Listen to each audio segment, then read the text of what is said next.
రాష్ట్ర ప్రభుత్వం నిర్వహిస్తున్న స్వచ్ఛాంధ్ర స్వర్ణాంధ్ర కార్యక్రమంలో భాగంగా కాకినాడ నగరాన్ని స్వేచ్ఛ కాకినాడగా తీర్చిదిద్దేందుకు కృషి జరుగుతున్నట్లు కాకినాడ నగరపాలక సంస్థ కమిషనర్ ఎన్వివి సత్యనారాయణ తెలిపారు. శనివారం నిర్వహించిన సాసా కార్యక్రమంలో భాగంగా నగరంలోని సిద్ధార్థనగర్ పార్క్ వద్ద సిద్ధార్థనగర్ రెసిడెన్షియల్ వెల్ఫేర్ అసోసియేషన్ సభ్యులకు తడి చెత్త పొడి చెత్తను వేరు చేసి ఉపయోగించి వర్మీ కంపోస్ట్ తయారీ విధానంపై అవగాహన కల్పించారు. ఈ సందర్భంగా కమిషనర్ మాట్లాడుతూ సిద్ధార్థనగర్ కాలనీని కాకినాడలో రోల్ మోడల్ కాలనీగా అభివృద్ధి చేయాలని నిర్ణయించినట్లు తెలిపారు.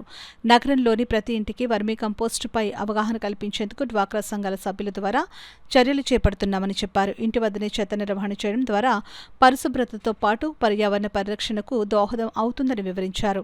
అనంతరం పార్కులో కమిషనర్ మొక్కలను నాటారు. ఈ కార్యక్రమంలో sanitation inspector Durgarao, Siddharthnagar welfare association అధ్యక్షుడు తోట సుబ్రహ్మణ్యం, కార్యదర్శి రాజా, జాయింట్ సెక్రటరీలు సత్తి రవిరెడ్డి, వెంకటేష్, సభ్యులు సలాది సత్యనారాయణ, రంగారావు, సుబ్బారావు, మూర్తి, మదన్, గోపాల్, వెంకటరావు, సచివాలయ సిబ్బంది తదితరులు పాల్గొన్నారు. రోజు తయారైన ఈ తడి చెత్త ఏదైతుందో దీంట్లో వేస్తాము. వేసిన తర్వాత మళ్ళా ఈ కోకోనట్ పీసెస్ పెట్టిన లేయర్ చేసి ఈ ఏదైతే గ్రీన్ రిచ్ ఇది ఉందో ఆయిల్ ఉందో దీనిపైన చల్లుతాం కొంచెం. ఎందుకంటే ఈ తడి చెత్త ఎప్పుడైతే మన ఇంట్లో వేసుకున్నామో ఇది కుళ్ళిపోయి వాసన వస్తుంది. వాసన రాక ఉండటం కోసం దాన్ని వేసుకుంటాం. అట్లా మరుసటి తయారైన ఈ తడి చెత్త ఏదో ఉందో దీని మళ్ళీ వేస్తాము, దీంట్లో వేస్తాము. దానిపైన మళ్ళీ కొబ్బరి పీచి ఇలా పరుస్తాం ఒక లేయర్. మళ్ళీ 3వ రోజు ఇట్లా 15 రోజులు 4 రోజులు అయినప్పటికీ ఇదంతా కూడా నిండిపోతుంది. నిండిపోయిన తర్వాత మూత పట్టేసి పక్కన పెట్టేస్తాం. పక్కన పెట్టేసిన తర్వాత ఈలోగా ఇక్కడ చూడండి, ఇక్కడ చిన్న కీ ఉంది, ఇక్కడ ట్యాప్ ఉంది.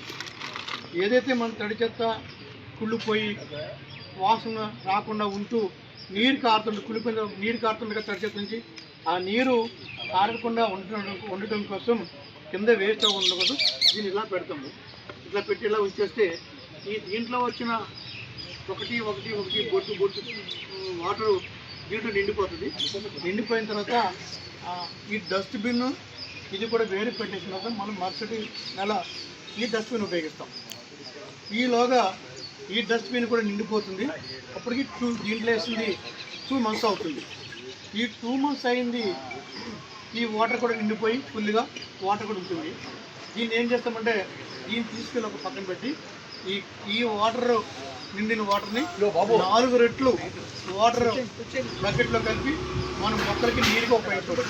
First point. 2, ఏదైతే ఆల్రెడీ డస్ట్బిన్లో నిండిపోయి ఉందో వేస్ట్ పదార్థం ఉందో ఇది అప్పటికి 2 months అయింది కాబట్టి ఇది వర్మీ కంపోస్ట్ మారిపోయి ఉంటుంది.